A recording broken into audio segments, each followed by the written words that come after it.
Good afternoon, everybody. Edward Kelly here, your bankruptcy attorney, with another 3 minutes to financial freedom. So we're finishing up with video 5 in our series on Intro to Chapter 7. We talked about what is a Chapter 7. It's a deal. Give up your debt in exchange for any property that isn't protected, hopefully not much or none. Then we talked about who qualifies. We talked about the means test cap. Depending on your household size, there's an absolute cap. If you're under it, you're gold. You're in. You can do a 7.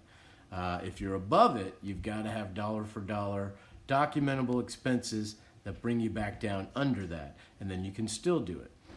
In addition, you can only do a Chapter 7 once every 8 years, and it's from the date of filing.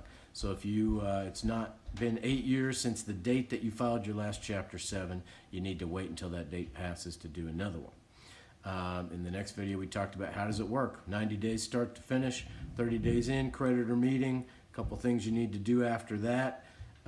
60 more days, your case is discharged. Then we talked about what do you do after a discharge. Well, don't put yourself in the same position. Don't jump into debt. Can't do this again for 8 years, so you're not going to get out of it again. And a lot of places will tell you, and reputable sources have said, if you get one credit card and run it consistently at a 30% balance, for example, if you got a $10,000 credit card, you run it at $3,300, never above, never below. Or, a $1,000 credit card is probably more realistic. Run it at $333, no more, no less. Pay it off every month. That's the sweet spot for credit reporting. So that may be the quickest way to build up your credit. Main thing, don't get yourself where you were. Start living with financial freedom, which is the whole goal of this series, whole goal of my career and what I want for you. Okay, in this last video, we're just going to wrap it up. I just did an overview of everything we learned in the first 4 videos. Then the last thing I'm going to say is how do you take this fresh start from a spiritual and mental perspective and turn it into a new way of life.